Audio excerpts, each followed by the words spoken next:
Learning to teach. Theory versus practice. Teaching is a profession, and most of the most important aspect of professionalism is training. Now, is that knowledge the most important aspect of professional learning is that knowledge and practice must be balanced. Theory and practice should be interwoven. So the teachers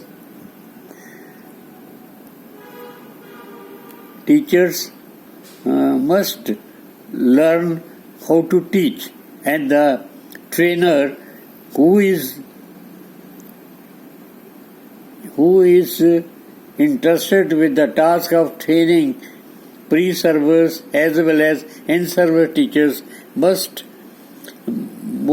teachers are not trained to balance between theory and practice.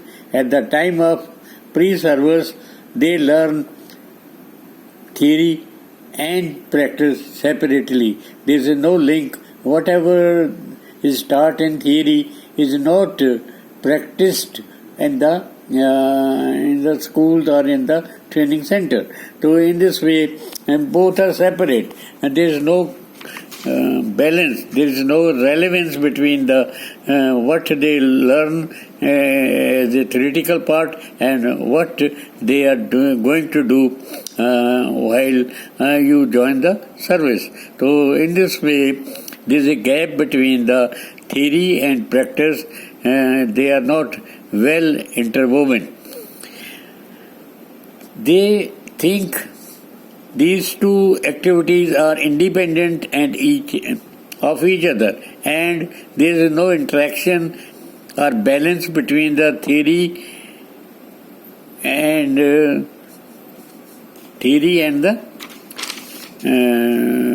teaching, theory and the practice. The duty of advisor or trainer is to help teachers to learn how to teach, because they do not know how to teach. They have just studied the methods of teaching, but they have not put into practice. All those methods will be used in the process of learning.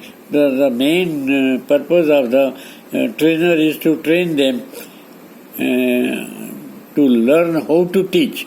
They do not know how to teach. Teacher, theory or knowledge should be well balanced. Now we talk about these things, that the what type of knowledge teacher must have and what type of skills teacher must have. So first I will be talking about what type of knowledge the teacher must have. The teaching is woven around the following things. First is what to teach means content. Then how to teach, this is pedagogy. This how to teach is different for children and different for the adults.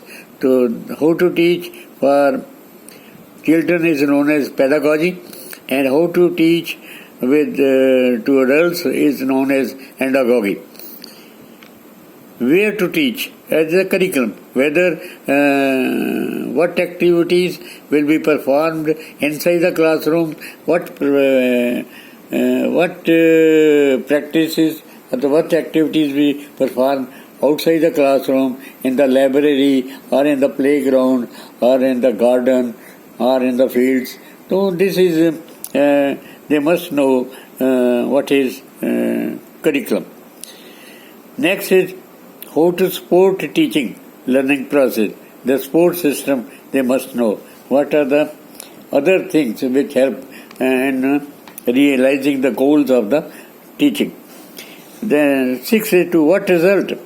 Evaluation and feedback. From above, one can gather 3 things. Number 1, what types of knowledges the teacher must have. Second, the theoretical learning perspective, which apply to skill learning. And third is the approaches which have been applied or adopted for the practical training of teachers. Types of knowledge needed. As I said, there are 6 types of knowledges which are required. First is content knowledge. The teacher must be master of the subject. He must know his content very well. So this is first thing. The knowledge of the subject is very important, and the content which he is to teach must be very much known to him. What are the information, what is the concepts, what is the rules, what is the higher order rules, what is the problem solving. So teacher has to teach at 3 levels: memory level teaching, then understanding level teaching, then reflexive teaching. And for that he must possess the content. He should be master of content. Then second is general pedagogical knowledge. Apart from content knowledge, he must have a pedagogical knowledge. What is the pedagogy? What are the different methods of teaching, and which method can be applied? What are the different strategies of teaching? What are the different models of teaching? So he must have general pedagogical knowledge.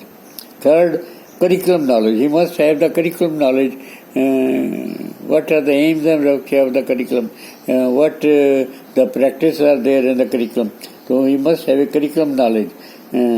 What activities are to be used? What activities will be through lecture method? What will be in the field? What will be in the form of role playing and other type of activities? So this curriculum knowledge is very important for the teacher to have. Then content pedagogical knowledge. I mean, say there should be a knowledge about the pedagogical and the content, both how they are related. What pedagogies are required to what type of content. The content can be in the form of written, the content can be visual, the content can be symbolic, the content can be in the form of some calculations. What different type of content is there? So for that, a different type of pedagogy is required. So there should be pedagogical content knowledge should also be there. Then next, 5th type of knowledge of learners. What the learners whom you want to teach, what is about their knowledge, their interests, their personality patterns, their intelligence, their style of learning, then study habits, and such variables are there. The teacher must know about these variables, learner variables, because if he doesn't know the learner variables, he will not be able to teach them very well. So this is the 5th type of knowledge, the knowledge of the learners. The 6th type of the knowledge is the educational context. And the 7th type of knowledge about the values and the system, political system, economic systems, and personal needs, individual needs. So these are another 7th type of knowledge. They must know what is the political system, what they want, what is the economic system of the country, what is the social system of the country. So all these type of knowledges are there. So 7 type of knowledge must be possessed by the teacher. Then theoretical perspective. Second is theoretical perspective, learning skills, a psychological perspective, a philosophical perspective, a sociological perspective. So there are 3 important perspectives learning skills.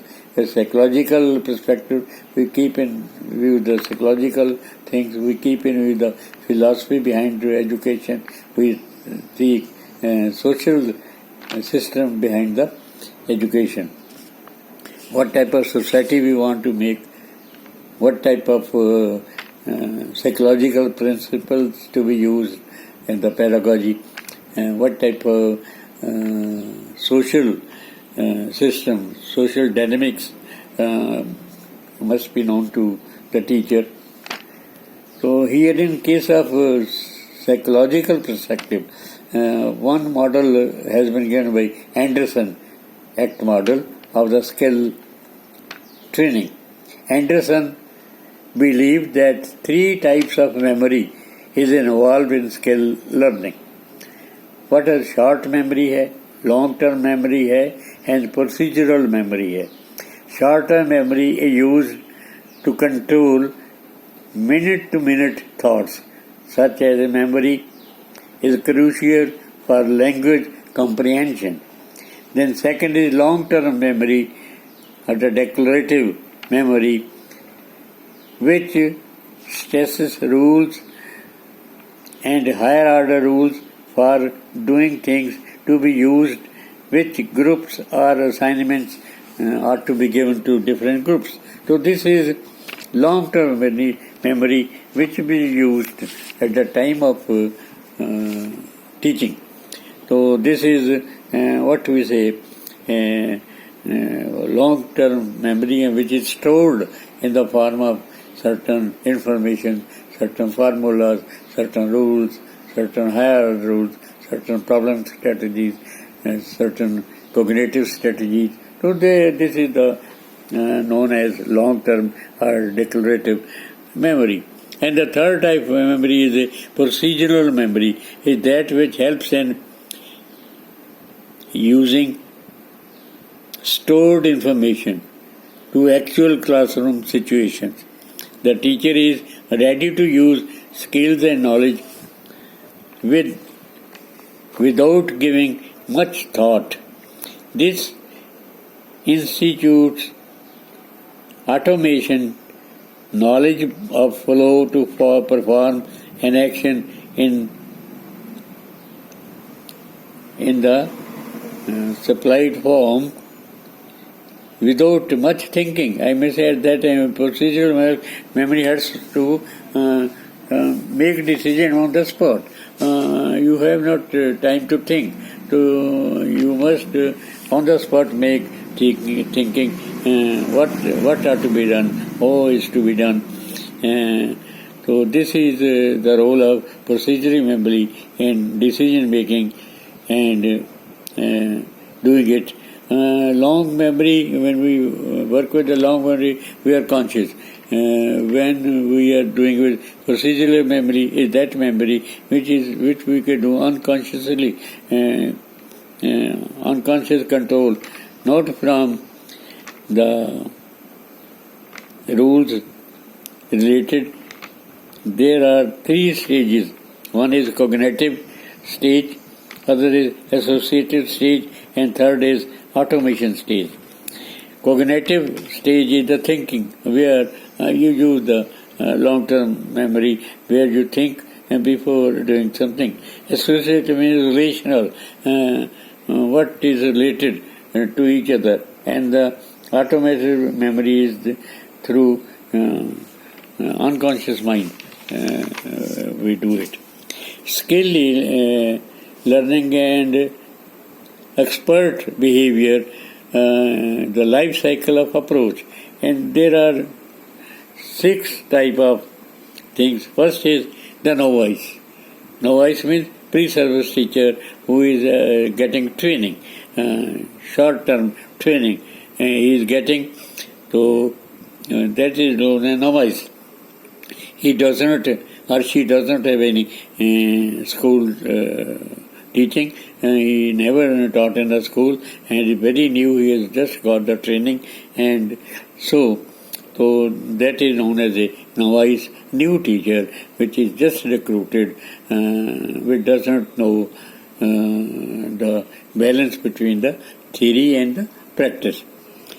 So he will have to learn. He will depend upon the short-term memory to learn the things. Then comes the advanced beginner. In-service teacher, he just started. Only 3 or 4 years he has been in the service, and he has to learn so many things while he is in service. So इसको हम कहते हैं advanced beginner in the process of teaching. So he must, he has not been able to learn properly, learning to teach. Now he will have to use long-term memory for learning to teach. The next is competent. First is novice, second is advanced beginner, third is competent. Competent is automatic, uses only procedural memory. Competent teacher, and the teacher become competent when he is able to use procedural memory, and he is able to take decision on the spot without looking into the long-term memory or the short-term memory. So he will be using procedural memory, or the skills which he learned during these 10 or 12 years. After 10 or 12 years of teaching, he becomes competent, automatic use, only procedural memory. Then comes the fourth stage, which is proficient. At this stage, intuition and knowledge go together and are the beginning to guide performance. Problem solving takes account of the complexities of the situation, and the focus is on the learner. When he becomes proficient, and then he focuses not on the strategy, but he focuses on the learner. He just tries to use the knowledge of the learner in making arrangement for his learning. Because mostly the use of the teacher in the present time is not how to teach, but how to make the student learn. Different learning strategies. Instead of teaching strategies, learning strategies they must show. The proficient teacher employs the learning strategies for the learners. Then after this, we come to the fifth stage, expert. The stage is recognized by an intuitive grasp of situations. Effortless teaching. He doesn't have to take efforts, and when one becomes expert, he has our type of knowledge. He is ready to teach any subject, any topic, at any time, in any situation. He doesn't require pre-planning for taking classes. He can take the classes without any notice. So that is the last stage in teaching, which is known as expert teacher. Thank you.